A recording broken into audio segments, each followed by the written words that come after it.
오늘 아침 뉴스의 맥을 짚어드리는 시간 뉴스연구소 두 분의 연구위원 함께합니다. CBS 김광일 기자, 뉴스톱 김준일 시사평론가 어서 오십시오. 안녕하세요. 예, 첫 뉴스 미국으로 가겠습니다. 트럼프 암살 미수. 예, 트럼프 전 대통령에 대한 이 암살 미수 사건, 총격 사건.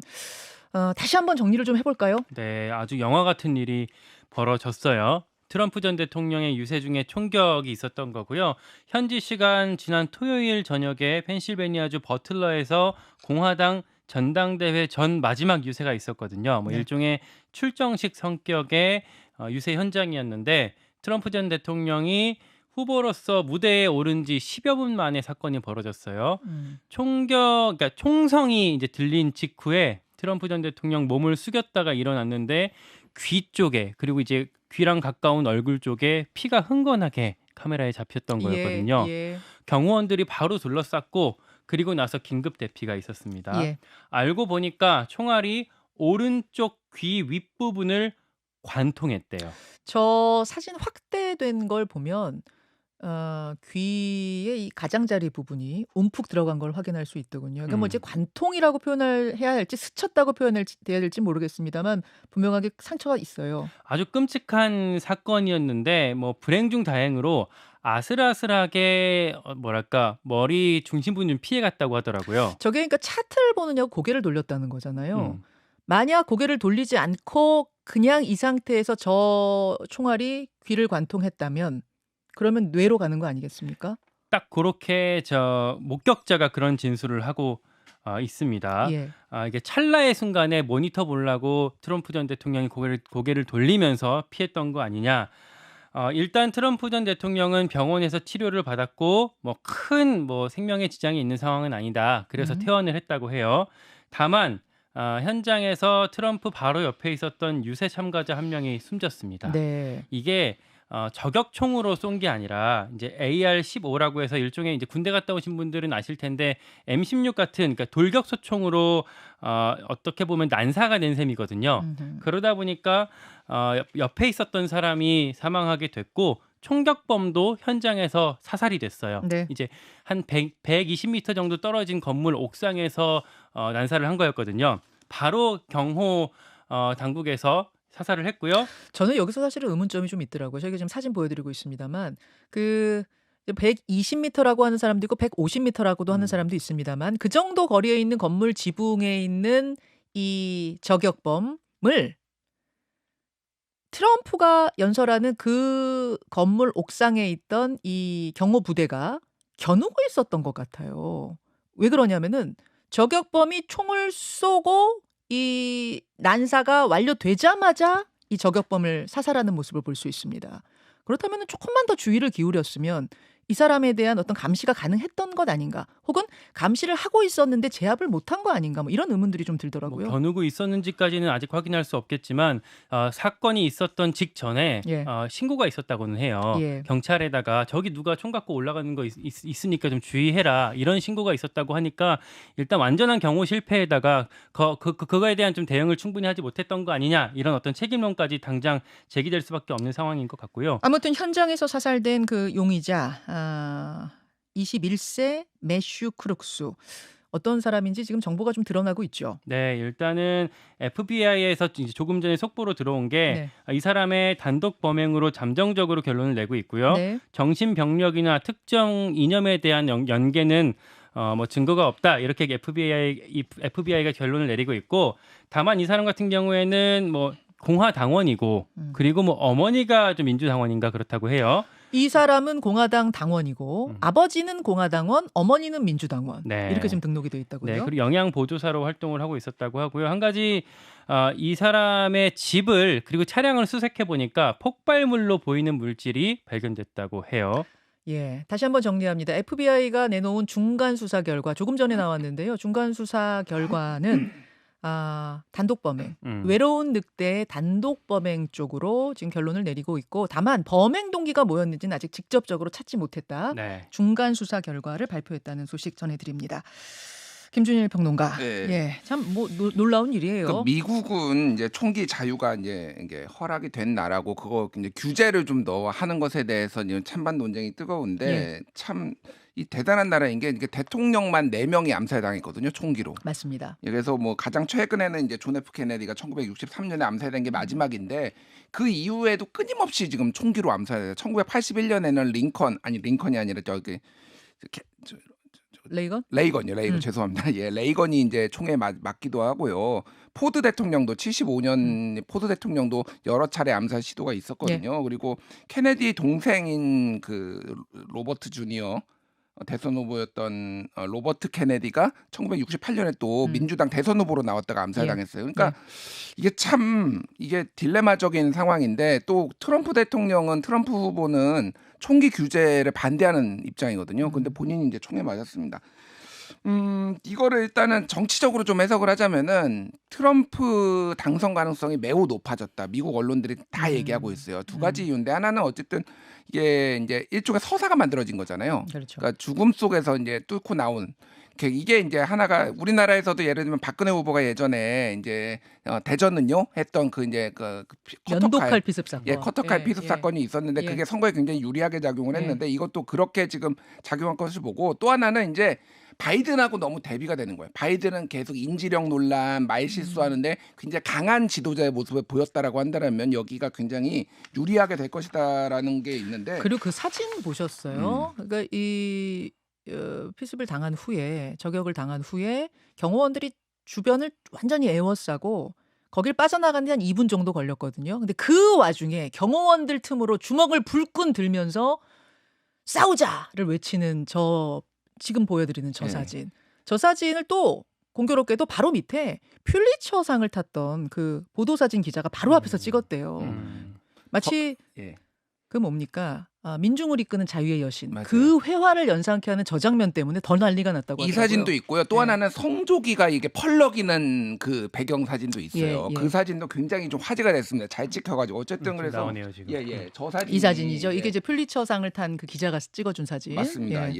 그래서 지금 그 대선 예측 베팅 사이트인 폴리마켓에 따르면 트럼프 대통령의 가능성이 60이었는데 10% 포인트가 올라서 70이 됐고요. 그리고 비트코인도 지금 엄청 올랐는데 왜 그러냐면은 트럼프가 비트코인 가상화폐 산업을 진흥하겠다 이런 식으로 얘기를 지금 해왔거든요. 맞아요. 그러니까 굉장히 이제 하고 이제 바이든 같은 경우에는 지금 일단은 14일 대국민 연설, 15일 텍사스 일정을 다 연기를 했는데 지금 끊임없이 구설수에 오르고 있어요. 최근에는 이제 지지자들하고 기부자들, 이제 고액 기부자들하고 전화 통화를 했는데 이렇게 얘기를 했습니다. 자, 이제 트럼프를 관역의 중심에 넣을 때다. 이거는 본인이 이기겠다라고 얘기를 하면서 관역의 중심에 넣을 때다라는 얘기를 했는데 지금 피격을 당한 사람은 이런 표현을 쓰는 게 맞느냐라는 건데 이게 주의 깊게 봐야 되는 건 뭐냐면은 이게 비공개 통화였고 고액 기부자들한테 개인적으로 얘기를 했다라는 거예요. 근데 이게 언론 보도됐다라는 거는 이 고액 기부자들이 언론에 얘기했다라는 거거든요. 무슨 얘기냐면은 트럼프 이거 안 돼, 그러니까 바이든 바꿔야 된다라는 게 고액 기부자들 사이에서도 상당히 있는 거 아니냐. 좀 정확히 얘기할 것은 그러니까 트럼프 후보가 저격을 당한 다음에 이 얘기를 한 건 아니고 7월 8일에 비공개 대화에서 이런 얘기를 했대요. 관역에 넣을 때다. 그래서 물론 관역에 넣을 때다라는 거는 은유적인 거죠. 은유적인 표현입니다만 이런 상황이 벌어지고 나니까 이제 공화당 의원들 중에는 야 이거 바이든 대통령이 선동해서 이런 일 벌어진 거 아니야? 그 뒤에는 뭐 배후에는 바이든이 있는 거 아니야? 이제 이런 얘기가 퍼져나갔다는 거죠. 그렇죠. 예, 그렇습니다. 그리고 지금 끊임없이 지금 말실수를 계속하고 있어서 최근에 이제 나토 정상회의에서는 젤렌스키 우크라이나 대통령을 푸틴이라고 얘기하고 그리고 해리스 부통령을 트럼프 부통령이라고 얘기하고 그래서 인지 능력 논란이 지금 계속 이어지고 있습니다. 트럼프가 참 대단한 게 저기서 이제 파이트 외쳐서 사람들한테 반대로 또 USA 이런 구호를 좀 이끄는 그런 어떤 퍼포먼스도 잘했지만 현장에서 바로 사건이 벌어졌을 때 신발을 이제 벗겨졌대요. 근데 바로 트럼프가 옆에 있는 경호원들한테 내 신발 찾아달라. 그러니까 왜냐면 신발 벗겨진 상태로 이제 주랭랑치는 그런 모습을 보이지 않고 신발 딱 신고 나가는 모습 보이겠다고 그 상황에서 또 그 난리통에서 그걸 했다는 거예요. 그 음성이 아주 선명하게 녹음이 됐어요. Let me get my shoes. 이렇게 몇 번을 얘기하더라고요. 정신 똑바로 차리고 주먹까지 흔들고 그러니까 미국의 평론가들은 이건 본능이다. 트럼프의 어떤 정치 본능이 이런 데서 드러난 거다. 이제 이렇게 되면서 트럼프 대세로는 더불을 붙은 모양새. 자, 요 내용은 여기서 그칠 내용은 아닌 것 같고 오늘 2부에 미국 현지 연결하겠습니다. 새로 나온 속보들, 미국의 현지 분위기들 2부에서 점검해 보도록 하죠. 국내 소식 갑니다. 상설 특검 카드까지. 민주당이 최상병 사건에 상설 특검을 활용하는 방안을 검토 중이다. 맞습니까? 네, 정확히는 그런 얘기가 흘러나오고 있어요. 예. 이제 박주민 의원이 이 사건 관련해서 당내 TF 단장이거든요. 금요일에 유튜브에서 언급을 했습니다. 상설 특검은 지금 있는 법이기 때문에 대통령이 거부권을 행사할 수가 없다. 그러니까 실제로 상설 특검이라는 게 뭐 따로 특검 법을 의결할 필요가 없이 기존의 법을 이용하는 거잖아요. 그래서 거부권이 필요가 없는 거고요. 다만 요 상설 특검에 대해서 조금 생경하실 수가 있는 게 2014년에 도입이 됐는데 세월호 참사 진상규명 특검법 요거 한 번 했을 때가 지금까지 사례가 유일해요. 예. 일단 간단히 좀 설명을 드리면 이 상설 특검을 이용할 수 있는 어떤 그 발동할 수 있는 게 두 가지인데 하나가 법무부 장관이 하자고 했을 경우 두 네. 번째가 국회 본회의에서 통과됐을 경우 이렇게 두 가지거든요. 네. 근데 이제 쟁점이 뭐냐면 이 상설 특검을 했을 때 특검 후보자 추천위원회가 구성되는데 네네. 그중에 7명 중에 4명은 국회가 추천하게 돼 있어요. 근데 기존 법에 따르면 그러니까 기존 그 국회 규칙에 따르면 그 제1교섭단체와 2교섭단체 즉 민주당과 국민의힘이 이 4명을 추천하게 돼 있거든요. 예. 근데 지금 나오고 있는 얘기는 이 4명을 아예 민주당이랑 아니면 조국혁신당에서 다 추천하게 해버리자. 여당은 빼버리자. 상설 특검으로 가되 그럼 대통령이 거부권 못 쓰니까 상설 특검으로 가되 국회 추천을 2대 2로 하던 걸 야당이 4명을 모두 하는 걸로 개정하겠다 법을. 네, 이거는 법이 아니라 국회 규칙이기 때문에 애초에 법을 개정하는 문제가 아니니까. 규칙 개정이에요. 네, 왜냐면 법이면은 이것도 대통령이 거부권 쓰면 끝나버리잖아요. 국회 규칙을 개정해서 할 수 있다라는 거거든요. 그럼 국회 규칙 개정할 때는 여야 합의가 필요 없나요? 이것도 이제 뭐 협의해야겠지만 어쨌든 과반해서 그냥 바로 넘겨버릴 수가 있습니다. 다만 요 얘기가 나간 다음에 취재를 좀 해보니까 민주당 쪽에서는 요게 공개된 거에 대해서 좀 놀라더라고요. 지도부 관계자한테 물어봤더니 지금 단계에서는 굳이 할 필요는 없는 거다. 왜냐하면 기존에 민주당이 발의했던 특검은 검사 수가 한 20명 정도 되는데 상설 특검은 검사 5명으로 줄거든요. 맞아요. 그리고 수사관도 적고 수사 기간도 짧기 때문에 좀 약하다. 그래서 만약에 거부권, 그러니까 이탈표를 일단 할 수 있는 게 이탈표를 하거나 아니면 그 특검법을 재발의해서 하는 게 민주당의 계산인데 그게 다 안 됐을 경우에 이걸 이제 하겠다라는 거거든요. 지도부 회의에서 아직 공식 논의된 건 아닌데 박주민 의원이 좀 공식화해버린 그런 모양새가 된 거고 그래서 어제 민주당에서 원내에서 추가 내부적인 회의를 했을 때는 이게 눈앞에 있는 다른 여러 가지 일들을 해결하는 게 먼저다라고 언론에 이렇게 대응하자 이런 방침을 세웠다고 해요. 그러니까 일종의 마지막 히든 카드로 남겨둔 거였는데 좀 빨리 이게 드러나 버린 셈이다. 뭐 네. 이런 건가요? 네, 분위기가? 그렇습니다. 거기에 대한 국민의힘 반응도 있습니까? 일단 어제 오전에만 논평을 2개나 냈어요. 네. 원내 수석이 한일 축구전을 하는데 일본에서만 추천한 주심을 인정하겠습니까? 그러니까 민주당에서만 추천한 특검은 뭐 말이 안 된다라는 취지로 얘기를 했고 최수진 수석 대변인도 특검을 빌미로 이렇게 정쟁화하는 게 단 한 사람을 위한 것 아니냐, 그러니까 어떤 이재명 대표 방탄 아니냐 이런 취지로 대응을 했습니다. 자, 여기까지 일단 논평을 좀 들어보죠. 김준일 평론가. 예. 이게 지금 수사 외압 사건이 좀 속도를 내고 있는데 최근에 이제 법원에서 네. 계속 이제 통신 기록 관련해서 영장을 기각한다라는 보도가 나왔는데 오늘 새벽에 나온 동아일보 보도를 보면은 임성근 전 1사단장 그리고 이시원 전 공직기강 비서관 그리고 김동혁 군 검찰단장 그리고 해병대 김모 대령인데 이 사람은 최상병 사건 당시 국가안보실에 이제 파견 근무를 했었고 네. 그래서 해병대 수사단으로부터 수사 계획서와 언론 브리핑 자료를 받아간 거거든요. 그 이후에 소위 말하는 대통령의 경로가 있었다 이렇게 이제 알려져 있는 건데 이 사람들의 지난해 7월 19일부터 9월 2일까지 45일간의 통신 기록 조회 요게 이제 영장이 발부가 된 거예요. 그러니까 지금 아직은 예를 들면은 그 이종호 씨 블랙펄 인베스트 때 지금 뭐 단톡방에 있었던 그 이종호 씨라든지 아니면은 전 경호처 뭐 송모 씨라든지 이 사람들에 대해서는 나오지 않는데 임성근을 이제 휴대전화를 보면은 그 사람들이 만약에 나오게 되면은 그쪽으로 이제 수사가 되는 거죠. 그러니까 그때는 또 통신 기록이 나오는 거고 그러면 또 이제 김건희 여사가 나오는지 안 나오는지 예를 들면은 뭐 이런 걸로 이제 가지치기가 되지 않을까 이렇게 좀 보입니다. 임성근 전 사단장의 통신 기록 조회를 허가한 것으로 예. 예, 이제부터 이제 임성근 사단장 전화 통화 내용을 쭉 들여다본다는 거니까 보다 뭔가 더 직접적인 것이 있다면 예. 거기서 증거가 나오지 않겠는가 그런 거군요. 그렇죠. 이제 내용은 지금 아마 보기 힘들 거고 아마 예. 통신 기록을 보면 될 것 같고요. 그리고 뭐 그 멋쟁이병에 있었던 사람들은 뭐 한국일보가 오늘 뭐 단독 보도라고 한 거는 자신들은 임성근 그 단톡방에서는 언급도 하지 않았다라는 건데 지금 내용이 나오는 건 사실은 그 공익 제보자가 전화를 해가지고 녹취를 한 거기 때문에 여기에서 굳이 언급을 하지 않았더라도 그런 혐의는 아직 남아 있다라고 보면 될 것 같습니다. 그리고 지금 이게 다 같이 얽혀 있는 것 같아요. 왜냐하면 이제 사실은 최상병 사건하고 김건희 여사 특검법하고가 이제 별도로 가지만은 이게 김건희 여사가 개입한 거 아니냐라고 하면서 김건희 여사와 관련된 어떤 리스크들 이런 것들이 지금 굉장히 많이 언급이 되고 있는데 공교롭게 소위 말하는 조중동 이 세 개 이제 보수 언론이 지난 12일에서 13일 다 김건희 여사 칼럼을 썼어요. 예, 그러니까 박정훈 조선일보 논설실장은 김 여사의 그림자, 그리고 장택동 동아일보 논설위원은 VIP는 해병대 사령관이라더니 이번에는 김 여사 하지만 허풍.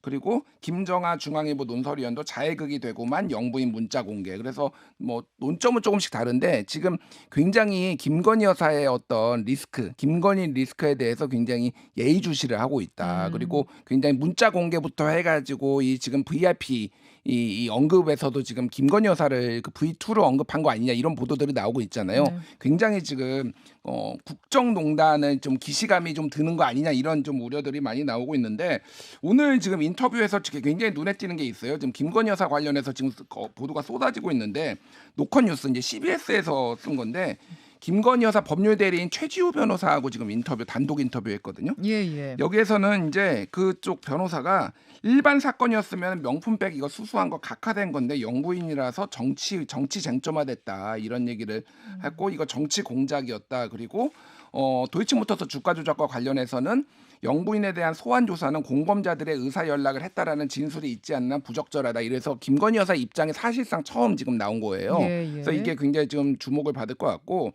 또 하나는 지금 유모행정관 대통령실 소속 유모행정관이 김 여사를 수행하는 사람인데 최근에 서울중앙지검에 지금 조사받았거든요. 아, 김 여사 수행하는 그 예. 유모행정관. 이건 명품백과 관련된 건데 네. 김건희 여사가 그 최재형 목사를 면담을 하자마자 명품백을 반납하라고 지시를 했다라는 거예요.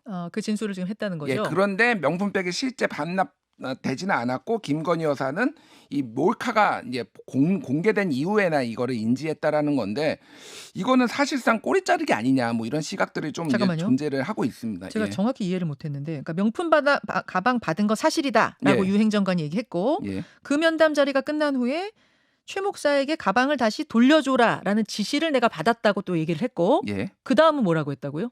그렇게 됐는데 예. 실제로는 이제 돌려주지 않았잖아요. 예. 그러니까 김건희 여사는 몰랐다라는 거예요. 돌려준 줄 알고 있었다. 아까 그 이 유행정관은 돌려주라고 내가 지시를 받았는데 내가 지시를 이행 안 했다 이렇게 진술했다는 거예요? 그런 거죠. 그러니까 그리고 김건희 여사는 이 사실에 대해서 몰랐고 돌려준 줄 알고 있었는데 나중에 몰카 이제 이게 폭로가 된 이후에나 인지를 했다. 그러니까 김건희 여사를 보호하려는 거 아니냐 뭐 이런 관측들이 나오고 있는데 어쨌든 굉장히 지금 다각도로 김건희 여사와 관련돼서 뭐 대언론이라든지 뭐 검찰이라든지 이런 쪽으로 지금 여러 가지 일들이 벌어지고 있다 이렇게 보시면 될 것 같아요. 알겠습니다. 다음 이슈 넘어가죠. 여론조사 신경전. 이거는 국민의힘 전당대회 얘기죠? 네, 원래 사실 지난 주말에는 큰 파열음 없이 좀 숨고르기 하는 국면이었는데 어제 나온 보도 하나 때문에 다시 불붙게 됐습니다. 어떤 보도입니까? 뉴시스였는데 한동훈 캠프에서 자체 여론조사를 돌렸더니 한동훈 지지가 뭐 엄청 잘 나왔다 뭐 이런 취지의 내용이었어요. 그게 왜 좀 불붙었냐면 이게 일반 여론조사가 아니라 당원들을 대상으로 한 여론조사. 그러니까 당 지지층 대상이 아니라 딱 당원을 특정해서 한 조사다 이렇게 보도가 나온 거죠. 네, 이게 일반 여론조사로는 사실 당심을 알 수는 없었잖아요. 그렇기 때문에 조금 당원들을 어떻게 좀 볼 수 있겠냐 이제 그런 궁금증이 있었는데 7월 5일부터 안심번호 당원들의 전화번호가 안심번호 형태로 해서 각 캠프에 전달이 됐었거든요. 그걸로 이제 각자 활용해서 여론조사를 하는 거였는데 보통은 그 자체 여론조사는 공표를 못하게 돼 있고 안 하거든요. 그러면은 조사를 해볼 수는 있는데 공표는 못하게 돼 있는 거예요, 룰이? 네, 이제 공표 대상인 그러니까 중앙선거 여론조사심의위원회에 등록된 공표 대상 여론조사만 보통 이제 공표를 할 수가 있는데 이번에 그렇지 않았던 게 이제 공개가 됐던 거죠. 누가 그러면은 이거를 일부러 뭐 저 기자한테 줬다는 거예요? 아니면 기자가 어떻게 빼냈다는 거예요? 뭐 어떻게 됐다는 거예요? 뭐 모르죠. 그건 모르는데 다만 이제 이렇게 공개가 되면 밴드웨건 효과가 있어서 이제 1위로 평가됐던 이제 뭐 이를테면 한동훈 후보 쪽에 좀 유리하게 되겠죠. 그러다 보니까 원희룡, 나경원 이쪽 캠프에서는 한동훈 쪽에서 흘린 거 아니냐 이렇게 일부러 흘린 거 아니냐? 네, 그렇게 의심을 하고 한동훈 후보 측에서는 뭐 우리랑은 무관하게 이뤄진 보도다라고 선을 그었는데 어제 정광재 대변인이 그 기자들 앞에서 이런 얘기를 했어요. 이게 한동훈 캠프 측. 네, 예. 기자들이 물어봤어요. 이거 어떻게 나온 거냐 그랬더니 취재를 잘 하셨겠죠. 이렇게 답을 했거든요. 그러다 보니까 이게 어느 정도 좀 확인이 된 거다라고 기자들은 좀 인식을 하고 있어요. 그리고 나서 나경원, 원희룡 캠프에서는 각각 선관위에 신고를 했고요. 원희룡 캠프 쪽에서는 별도로 좀 법적 대응까지 검토하고 있다고 제가 취재해 보니까 그런 얘기를 합니다. 자, 이제 다음 주잖아요. 다음 주 화요일이잖아요. 전당대회 첫 투표가. 이번 주 뭐 선관위에선 자제시키겠습니다만 그럼에도 불구하고 엄청 뜨거울 것 같은데요. 핫한 한 주가 될 것 같습니다. 두 분 수고하셨습니다. 고맙습니다. 김현정의 뉴스쇼는 시청자 여러분의 참여를 기다립니다. 구독과 좋아요, 댓글 잊지 않으셨죠? 알림 설정을 해두시면 평일 아침 7시 10분 실시간 라이브도 참여하실 수 있습니다.